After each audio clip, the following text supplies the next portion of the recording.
चतुर्थ अध्याय अपूर्ण विग्रहों का द्वितीय रहस्य।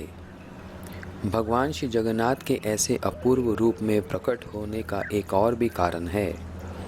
ये कारण अत्यंत गोपनीय है तथा केवल श्रीमद् महाप्रभु और उनके अनुयायी श्रील रूप गोस्वामी, श्रील सनातन गोस्वामी आदि के अनुगत्य में भजन करने वाले भक्तों के हृदय में ही प्रकाशित होता है।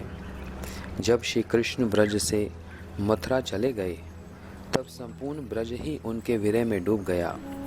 गोप और गोपियों की तो बात ही क्या, गौएं भी घास चरने नहीं जाती थीं, बछड़े भी गैयों के स्तनों से दूध का पान नहीं करते थे, पक्षी चहचहाते नहीं थे तथा वृक्षों सरोवरों में पुष्प नहीं खिलते थे। उन ब्रजवासियों की देह की समस्त क्रियाएं ही स्थगित हो गई थी। विरह अग्नि में तापित ब्रजवासी केवल आंसू बहाते हुए किसी प्रकार से अपने प्राणों को धारण कर रहे थे।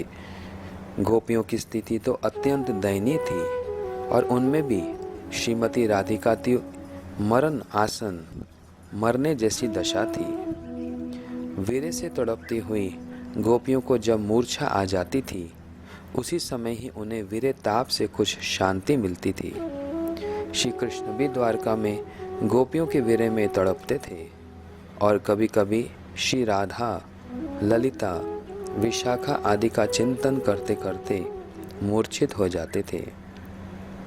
एक बार जब श्री कृष्ण द्वारका में श्रीमती राधिका का स्मरण करते हुए मूर्छित हो गए तो सभी लोग चिंतित हो गए और नारद जी, उद्धव जी, श्री बलदेव प्रभु और अन्य लोग विचार करने लगे कि उनकी मूर्छा कैसे दूर हो।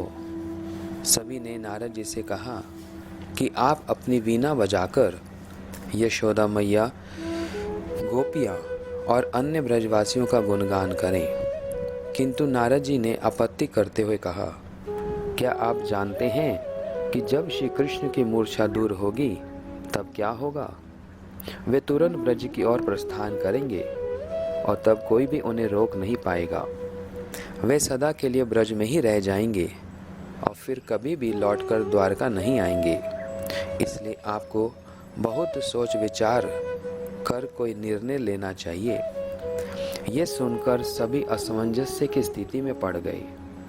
बहुत सोच विचार करने पर निश्चय किया गया कि उद्धव जी पहले भी श्री कृष्ण का संदेश लेकर ब्रज में गए थे, अतएव इस बार भी वे ही ब्रज में जाएं।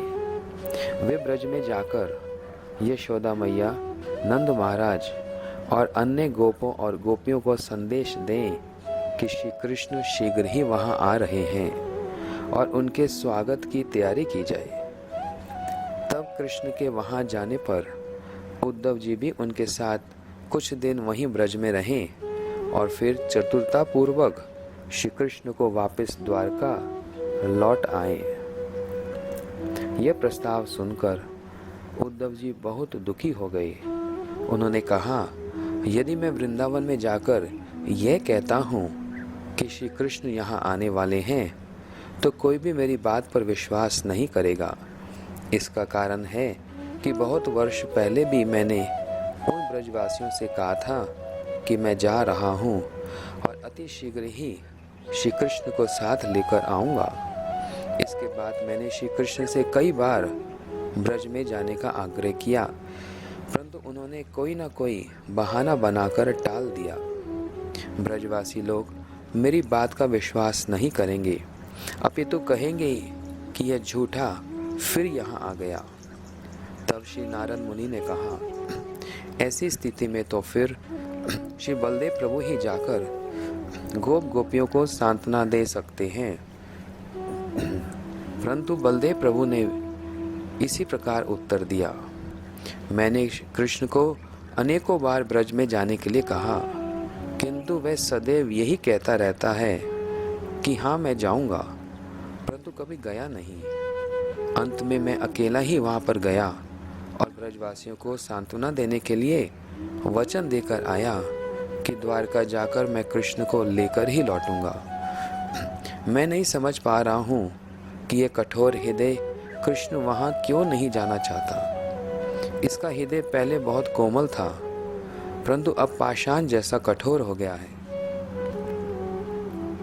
इसलिए मेरे वहां जाने से भी कोई लाभ नहीं होगा, क्योंकि ब्रजवासी मेरी बात का विश्वास ही नहीं करेंगे। अतएव कृष्ण को स्वयं ही वहां पर जाना चाहिए। जब सभी ऐसा विचार विमर्श कर रहे थे, उसी समय श्री सुभद्रा जी वहां पर आ पहुंची और उन्होंने समस्त वार्तालाप सुनकर कहा, आप लोग चिंता ना करें, मैं वृंदावन जाऊंगी।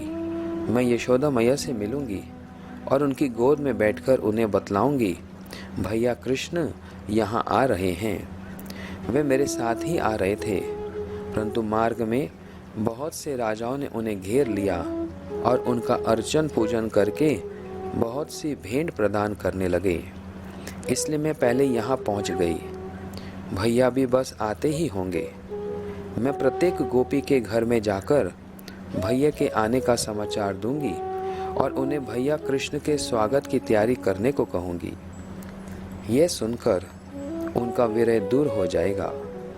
जब भैया वहाँ कुछ दिन रहकर ब्रजवासियों को प्रसन्न कर लेंगे, तब मैं चतुराई से उन्हें पुनः द्वारका ले आऊँगी। अतएव आप लोग शीघ्र ही मेरे लिए एक अच्छे रथ का प्रबंध कीजिए और नारद जी आप अपनी वीणा पर ब्रज की महिमा का गुणगान कीजिए। इससे भैया श्री कृष्ण की मूर्छा भंग हो जाएगी और तब वे मेरे पीछे पीछे वृंदावन की ओर चलेंगे। सबने सुभद्रा जी की बात का समर्थन किया और उनके लिए एक सुंदर रथ की व्यवस्था की गई। जब सुभद्रा जी जाने के लिए तैयार हुई, उसी क्षण श्री बलदेव प्रभु ने कहा, यदि सुभद्रा और कृष्ण जा रहे हैं तो मुझे भी जाना चाहिए। मैं भी यशोदा मैया, नंद बाबा तथा सभी सखाओं और गोपियों से भेंट करना चाहता हूँ। मैं यहाँ नहीं रुक सकता। श्री बलदेव प्रभु, श्री सुभद्रा देवी और श्री कृष्ण का ब्रज की ओर गमन। श्री सुभद्रा जी ने कहा, हाँ, हम सबको साथ ही चलना चाहिए। सबसे आगे बलदेव भैया जाएंगे और मैं उनके पीछे चलूंगी। इसलिए श्री बलदेव प्रभु के लिए दूसरा रथ मंगवाया गया और श्री बलदेव प्रभु का रथ श्री सुभद्रा जी के रथ के आगे रहा। जब वे प्रस्थान करने वाले थे, तभी श्री बलदेव प्रभु ने श्री कृष्ण के सारथी दारुक को कहा, रथ यहाँ पर ले आओ और तैयार रहो। कृष्ण की मूर्छा दूर होते ही उन्हें रथ में बिठाकर जल्दी से ब्रज में ले चलना। तब नारद मुनि वीणा बजाते हुए ब्रज की महिमा का मधुर स्वर से गान करने लगे। जैसे ही नारद जी के मधुर स्वर ने श्री कृष्ण के कानों में प्रवेश किया, उसी क्षण उनकी मूर्छा दूर हो गई और वे विचार करने लगे, प्रातःकाल का समय है और मैं ब्रज में हूँ। मेरी प्यारी वंशी कहाँ गई? अरे, मेरी प्यारी वंशी कहाँ गई? अच्छा, मैं जानता हूँ कि गोपियाँ बहुत चतुर हैं और अवश्य ही मुझे छकाने, परेशान करने के लिए उन्होंने मेरी वंशी चुराई होगी। मैं भी आज उन्हें अच्छा पाठ पढ़ाऊंगा। भगवान श्री कृष्ण वंशी को ढूंढते हुए कहने लगे, ललिता ने इसे चुराया होगा, अथवा नहीं तो फिर राधा ने विशाखा की सहायता से इसे चुराया होगा। तत्पश्चात श्री कृष्ण अपनी त्रिभंग ललित मुद्रा में, जैसे वे ब्रज में रहते थे, खड़े हो गए। द्वारका में आज तक किसी ने भी भगवान के इस स्वरूप के दर्शन नहीं किए थे। उसी समय श्री कृष्ण ने उद्धव को देखा और उनसे पूछा, उद्धव, तुम ब्रज में कैसे आए हो? तब उन्होंने नारद जी को देखकर कहा, नारद जी, आप भी वृंदावन में हैं? तब नारद जी ने उत्तर दिया, भगवान, आप वृंदावन में नहीं हैं, आप तो द्वारका में हैं और ये यमुना जी नहीं है, ये द्वारकापुरी का समुद्र है। कृपया स्मरण करें कि आप कहाँ पर हैं। भगवान श्री कृष्ण ब्रज के भावों में इतने डूबे हुए थे कि वे बिल्कुल ही भूल गए कि वे कहाँ पर हैं। किंतु नारद जी के वचन सुनकर उन्हें स्मरण हुआ कि वे तो अभी द्वारका में हैं। तदुपरांत वे गोपियों से मिलने के लिए वृंदावन की ओर दौड़ने के लिए उद्यत हो गए।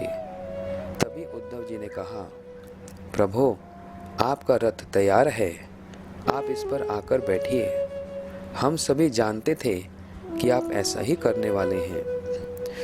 श्री कृष्ण अपने रथ में सवार होना चाहते थे, परंतु वे श्रीमती राधा जी के प्रेम में इतना डूबे हुए थे कि वे ठीक से चल भी नहीं पा रहे थे।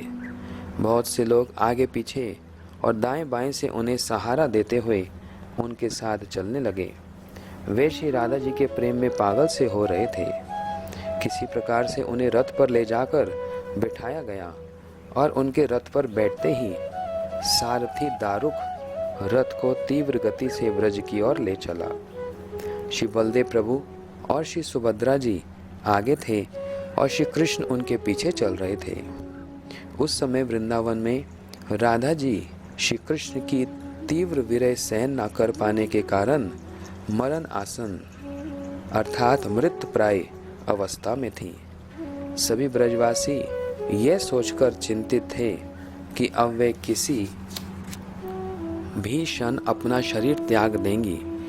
सभी अत्यधिक दुख के सागर में डूब रहे थे और सोच रहे थे कि श्री राधा जी के प्राणों की कैसे रक्षा की जाए।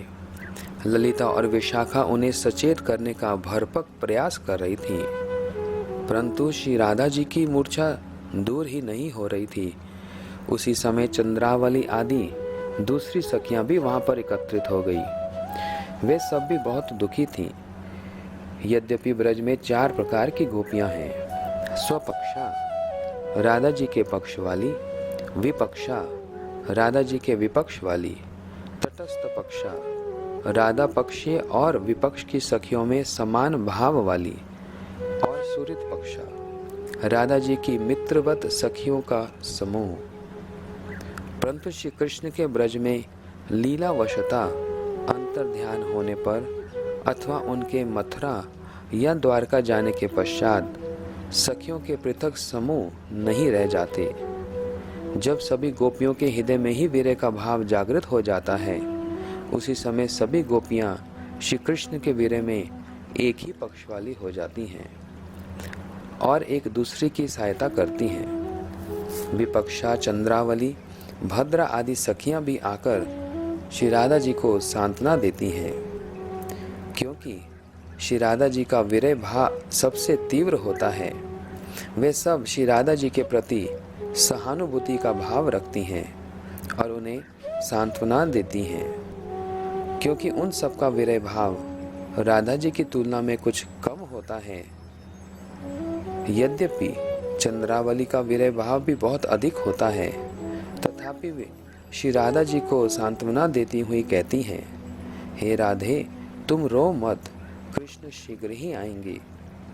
चंद्रावली की बात सुनकर श्रीमती राधिका ने ललिता से कहा, यदि श्री कृष्ण द्वारका से ना लौटे तब निश्चित रूप में मैं कदापि उन्हें प्राप्त नहीं हो सकती और वे भी मुझे कभी भी प्राप्त नहीं हो सकते। इसलिए अत्यंत कष्ट से अब इस शरीर को बचाने की क्या आवश्यकता है। मेरी मृत्यु के पश्चात तुम स्नेह से इसे बचाने का प्रयास ना करना। ये पंचतत्व लाभ कर स्पष्ट रूप से आकाश आदि अपने अपने भूतों में मिल जाए।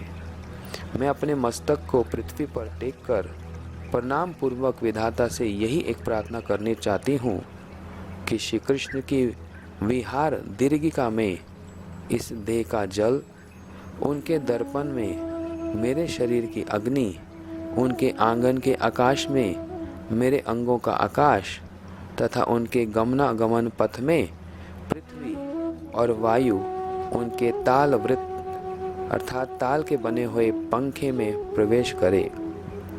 इस प्रकार विलाप करते करते वे पुनः मूर्छित हो गई। उसी क्षण तीनों रथ ब्रज में आ पहुंचे। श्री बलदेव प्रभु और श्री सुभद्रा जी के रथ आगे थे और श्री कृष्ण का रथ उनके रथों के पीछे था। जैसे ही श्री कृष्ण वहां पहुंचे और उन्होंने सुना कि राधा जी मरण आसन अवस्था में हैं और वे किसी भी क्षण प्राण त्याग सकती हैं, तो वे तुरंत ही राधा जी की ओर दौड़ पड़े। श्री राधा जी के समीप पहुंचने पर श्री कृष्ण उन्हें देखकर व्याकुल होकर जोर जोर से रोने लगे। जैसे जैसे श्री कृष्ण राधा जी के प्रेम में अधिक डूबने लगे, वैसे वैसे उनके हाथ और शरीर का नीचे का भाग द्रवित होने लगा। उनका मुखमंडल विस्तृत होने लगा और उसमें उनकी बड़ी बड़ी गोल आंखें दिखने लगी। श्री सुभद्रा जी और श्री बलदेव प्रभु ने भी उस स्थान पर पहुंचकर जब यह दृश्य देखा तो वे भी अपने ऊपर नियंत्रण नहीं रख सके और उन दोनों के शरीर भी श्री कृष्ण के शरीर के समान द्रवित हो गए। उसी समय ललिता जी ने राधा के एक कान में कहा, हे राधे, कृष्ण तुमसे मिलने के लिए आ गए हैं, इसलिए प्राण मत त्यागो। दूसरे कान में विशाखा जी ने कहा, कृष्ण तुमसे मिलने आए हैं। ये सुनकर धीरे धीरे श्री राधा जी की चेतना लौट आई और उन्होंने अपने नेत्रों को खोलकर सोचा, अहो मेरे प्राण प्रियतम श्याम सुंदर आ गए हैं। ये कहकर वे श्री कृष्ण के प्रेम में डूब गईं। राधा जी की ऐसी उन्माद की दशा को देखकर श्री कृष्ण का प्रेम भी अपनी चरम सीमा पर पहुंच गया। वे शरीर की सुध बुध भूल गए और पृथ्वी पर लोटपट होने लगे। राधा जी ने विशाखा से कहा, हे सखी, कृष्ण की सहायता करो, नहीं तो वे प्राण त्याग देंगे। विशाखा ने श्री कृष्ण के कान में राधे राधे कहा। विशाखा के मुख से इन अमृतमय शब्दों को सुनते ही श्री कृष्ण की बाह्य चेतना पुनः लौट आई। उन्होंने अपने नेत्र खोल दिए और वे प्रसन्न हो गए। धीरे धीरे उनका शरीर पहले जैसा हो गया और उन दोनों का मिलन देखकर सभी ब्रजवासी अत्यधिक प्रसन्न हो गए। तभी श्री नारद जी भी वहां पहुंचे और उन्होंने श्री कृष्ण से प्रार्थना की, प्रभु, मैं चाहता हूं कि प्रेम के उन्माद में द्रवीभूत तीन रूप श्री कृष्ण, श्री बलदेव और श्री सुभद्रा जो आपने अभी यहाँ प्रकट किए थे, उन्हें आप इस जगत में नित्य प्रकाशित करें। इन तीनों रूपों में आपका श्री विग्रह इस जगत में कहीं स्थापित हो, जिनके दर्शन प्राप्त कर प्रत्येक जीव आपके प्रेम में स्वरूप के विषय में जान सके। श्री कृष्ण ने प्रसन्न होकर कहा, तथास्तु तथास्तु एवं भवतु। ऐसा ही होगा। मैं सदैव अपने इन तीनों स्वरूपों में द्वारका के ही समान नीलाचल में श्री जगन्नाथपुरी में नित्य विराजित रहूंगा और सभी वहां आकर मेरे इस स्वरूप का दर्शन कर सकेंगे। यह सुनकर श्री नारद जी अत्यंत प्रसन्न हो गए और वीणा बजाकर श्री कृष्ण का कीर्तन करते हुए नृत्य करने लगे। कल्प भेद के अनुसार ही इन लीलाओं में भेद भी दिखलाई देता है।